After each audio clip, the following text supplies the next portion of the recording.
it's on morning tour on Netflix. How long did it come in after we had that ride? Well, I got it 2 weeks later. Did you? The audio guy. It's a 2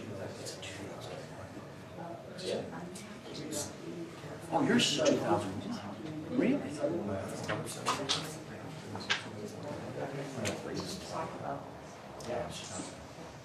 The one that got beat up.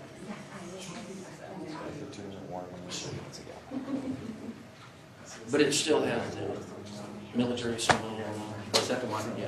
What's your step? So, yeah. Okay.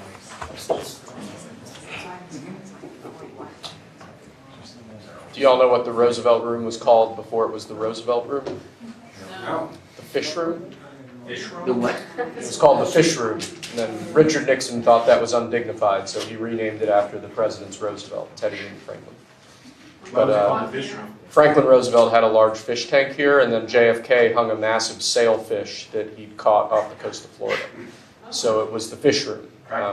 But this was actually the original site of the presidential office in the original West Wing floor plan before it was extended south. So this was Teddy Roosevelt's office, essentially. Another fun fact, we named our oldest son Theodore after Theodore Roosevelt. Is he as good at horseman as Penniless? What's that? Is he as good at horseman as Penniless? No, but he's a stone cold killer. I'm not joking. It's his vocation now. Yeah.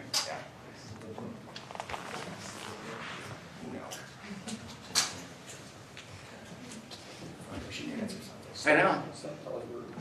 Like you're on display. Anybody know a good joke? That you can tell here. Anyone?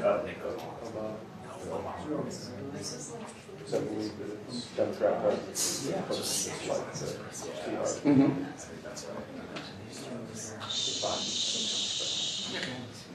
Oh.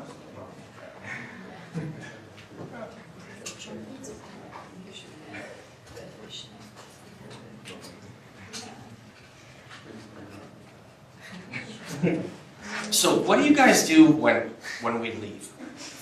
Do you guys all go to work? Everyone, real question. I don't know. But the question is, what do we do when they leave?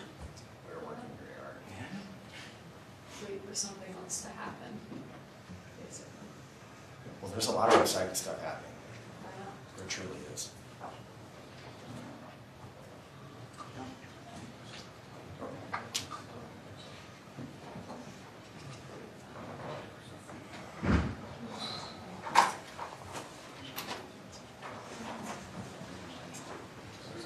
Hello.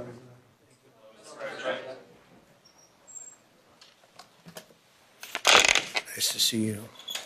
We've had a great weekend, and as you know, we made our deal with the European Union. The Japan deal is done. Many of the other deals are done. Indonesia was a very big deal, big country actually, and they're wonderful, hopefully wonderful for both sides, but it's literally trillions of dollars ultimately being brought into our country. And it was something that had to be done, and it is being done, and it's being done properly.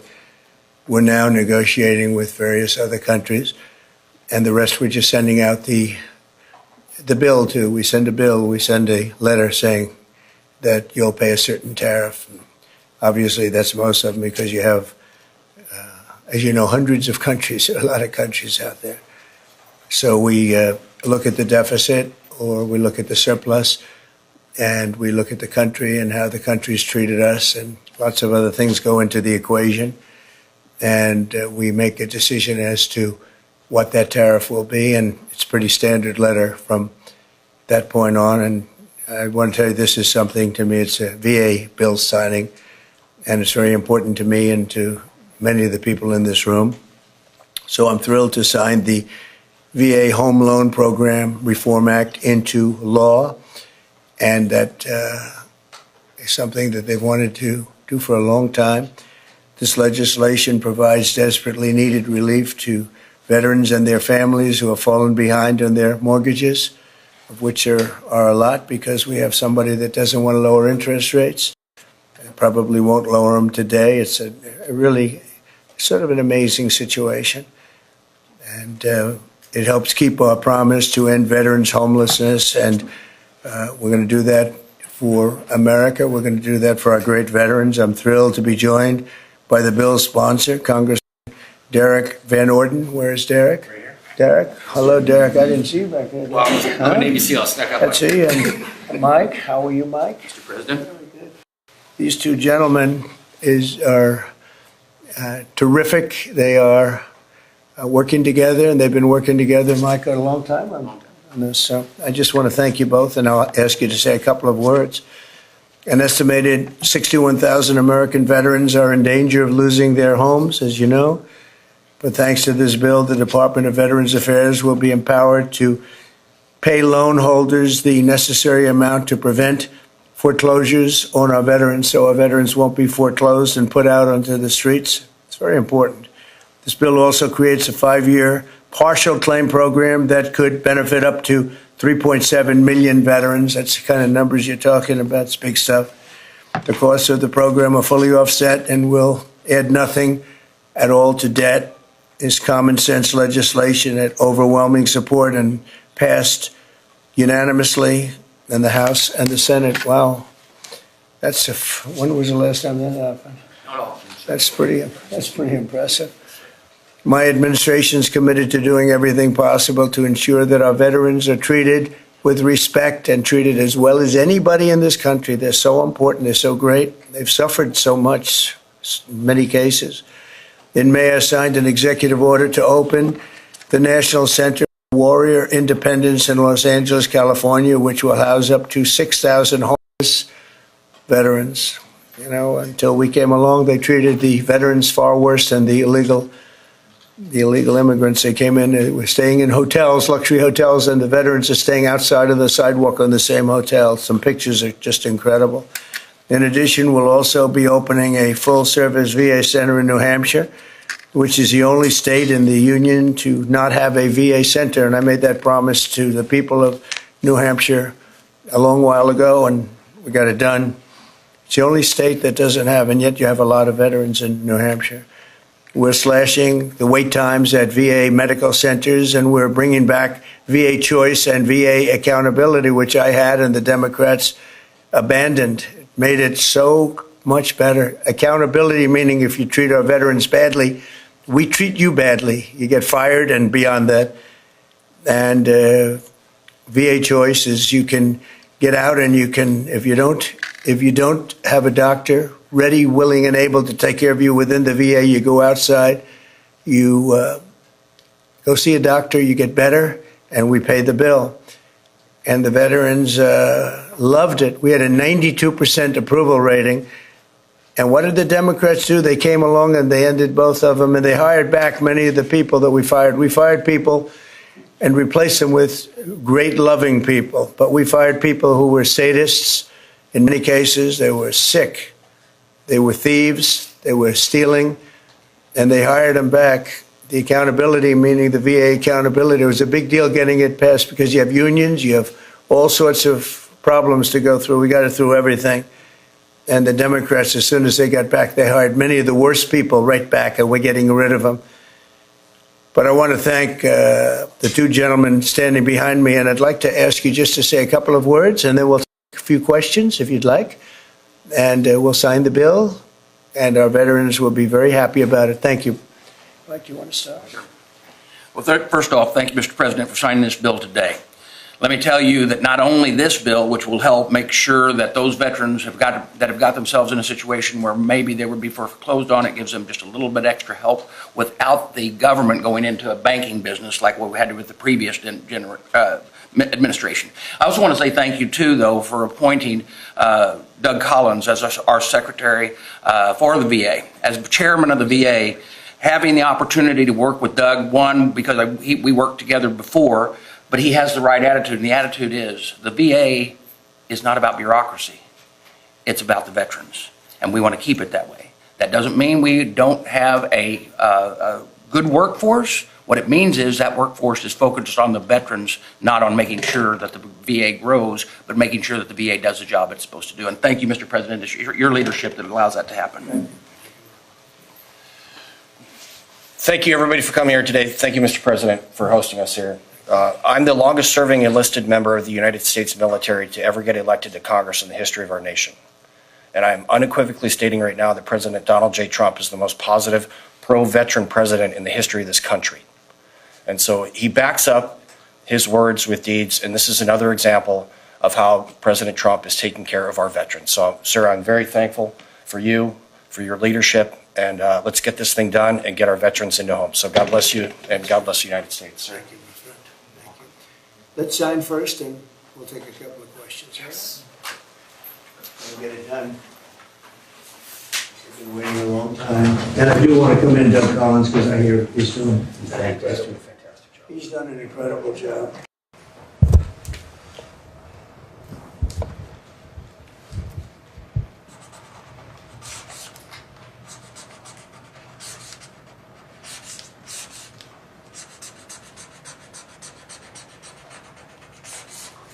Okay. That's a good one. That's a good one. No auto pen?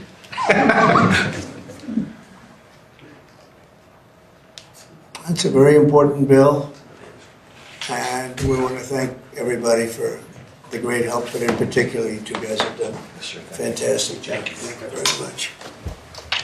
Okay, take a pen. Oh, I'll keep that one. Take a pen. Thank you, sir. Take another pen. And we'll take them and give them to the other people that helped, okay? Very well. Okay, questions? Mr. President, you said that higher interest rates are making it harder for veterans to refinance. There's a stronger than expected GDP report this morning. What do you say to analysts who worry that lowering interest rates would actually lead to inflation? Well, if that happens, then we just raise them.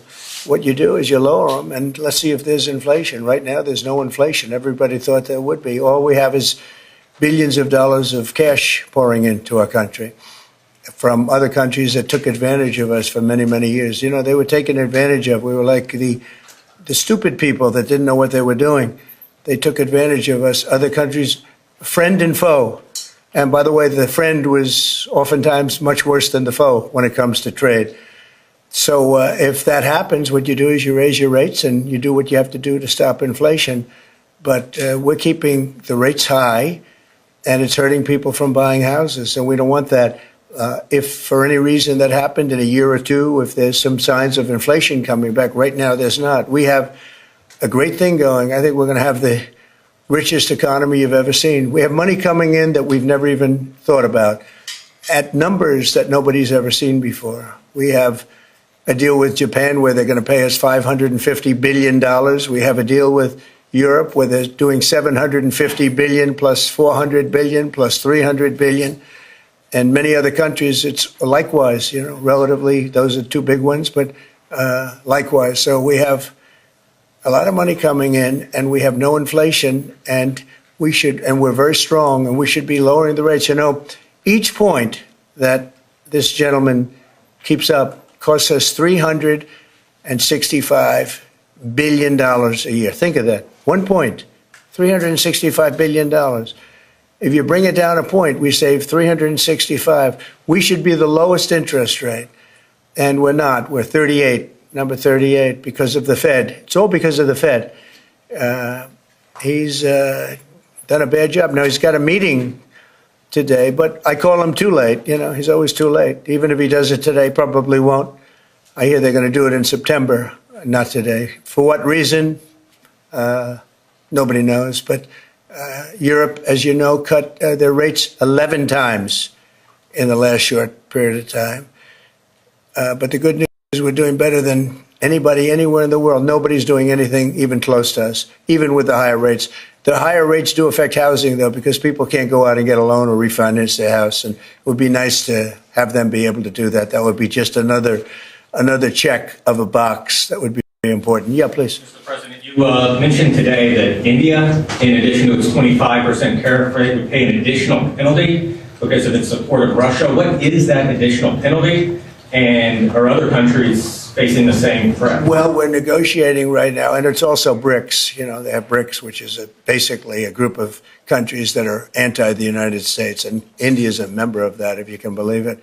It's an attack on the dollar, and we're not going to let anybody attack the dollar. So it's partially BRICS, and it's partially the trade situation. It's the deficit. We had a tremendous deficit. So, as you know, Prime Minister Modi is a friend of mine, but they don't do very much business in terms of business with us. They sell a lot to us, but we don't buy from them. You know why? Because the tariff is so high. They have one of the highest tariffs in the world. Now, they're willing to cut it very substantially, but we'll see what happens. We're talking to India now. We'll see what happens. It doesn't matter too much whether we have a deal or whether we charge them a certain tariff, but you'll know at the end of this week. August 1st is a very big day for this country because money is going to pour into the United States like we've never seen before. Yes, ma'am. Thank you, Mr. President. Senator Hawley introduced legislation that would ban members of Congress from owning or trading individual stocks. It extends to the president and the vice president. Are you in favor of that legislation? Well, I like it conceptually. I don't know about it, but I like it conceptually. And, you know, Nancy Pelosi became rich by having inside information. She made a fortune with her husband, and I think that's disgraceful. So in that sense, I'd like it, but I'd have to really see I study these things very carefully, and this just happened. So I'll take a look at it. But conceptually, I like it. And what I do think is Nancy Pelosi should be investigated because she has the highest return of anybody practically in the history of Wall Street, save a few. How did that happen? It happened by she knows exactly what's going to happen, what's going to be announced. She buys stock, and the stock goes up after the announcement's made. And she ought to be investigated. Harvard is reportedly willing to settle with you for $500 million. Is that enough?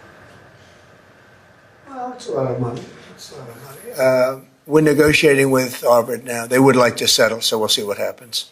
Mr. President, what is America's debt to our Afghan war allies that kept our veterans safe over there? There's been some talk about sending a lot of them back. Would you let your administration do that? We know the good ones, and we know the ones that maybe aren't so good. You know, some came over that aren't so good. And we're going to take care of those people. The ones that did a job, the ones that were told certain things. A shame what happened. One of the most disgraceful episodes in the history of our country. The way we left Afghanistan was just a disgrace. But I understand your question fully, and we'll take care of 90% of your question, okay? I know what you mean. Thank you very much. Mr. President, on the tariffs on India, are you still open to negotiate with India on the tariff front? Well, we're on a talking deal? to them now. We'll see what happens. Again, India was the highest or just about the highest tariff nation in the world. And one of the highest, 100 points, 150 points or percentages. So India was one of the highest in the world. They had won 175%, and higher than that. You know, there's another higher one is Canada. They've been charging our farmers 200%, 300%, 400% for years, and nobody did anything about it. But India is one of the highest, so we're going to see. We're negotiating with India right now. Mr. President, Cash Patel reportedly found burn bags of Russiagate materials, and we'd love to get your thoughts on that. He said what? Burn bags of Russiagate materials. The FBI supposedly found. I don't know. I don't know what you mean by that statement. Say it. Bags full of Russiagate Oh, documents. burn bag. I thought you said appointed a man named Burn Bag. Go ahead. No, so he You got to speak up. thousands of documents in these bags, supposedly burn bags at the FBI in a secret room. Well, I want everything to be shown. You know, as long as it's fair and reasonable, I think it will be shown and it should be shown. And I think he feels that way, and I think Pam feels that way. But it's got to be, it's got to be stuff that really doesn't hurt people unfairly, because you have so many people involved. And if they can do that in a fair way, I think it's great. I think it's really great. The whole thing is a scam. It's a scam set up by the Democrats, and they love talking about it. But I would like to see people exposed that might be bad, and we'll see how that all works out. But it's getting to be very old news. You know, if they had anything, they would have done it the week before the election because they were losing by a lot. If they had anything, they would have done it. They controlled the file. The Democrats controlled it. Comey and all this, sleazebags, every one of them that you read about all the time. And I guess they've got some problems now having to do with yet a different scandal, very big one. But they control that file. So I would think that if they would have had something in the file, they would have released it about a week before the election, maybe 2 weeks, right, Brian? That's right. Go ahead. Mr. President, welcome home, by the way. Thank you very much. Good to see you. It was a great trip. It was an amazing trip. You look good. For the country. For me, it was okay, but for the country, it was an amazing trip. Go ahead. It was. Many parents are preparing to send their kids back to school in a few weeks. Now, this will be the first time they've gone back to school under the second administration for you. Now, the previous administration labeled a lot of parents domestic terrorists for showing up to school board meetings. What's your message to parents now as they return their kids to school, knowing that they have the support of you? Well, the beautiful thing is, as you know, we've gotten rid of the woke. Woke is gone, and I think pretty well buried. We're going to make sure it's buried. But the parents are now taking over the school boards. They're getting rid of these people that probably didn't like the children very much based on what they were doing.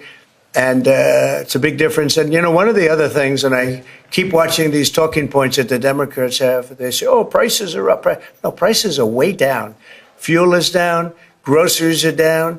Things like eggs are way down. When I came in my first week, the eggs had gone up like 4 or 5 times. Nobody had ever seen anything like it.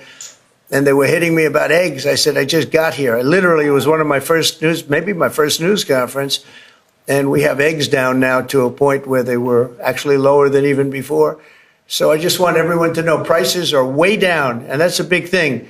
Groceries, everything. If you look at fuel, $2.35 a gallon, a lot of that. But we actually had 4 states where it's down $1.99 as opposed to $3.50, $4. And it went up a lot higher than that. They got rid of my policy, and then it went through the roof. And then they brought my policy back, but it was too late. They blew it. We had the highest inflation in the history of our country. And now we have no inflation.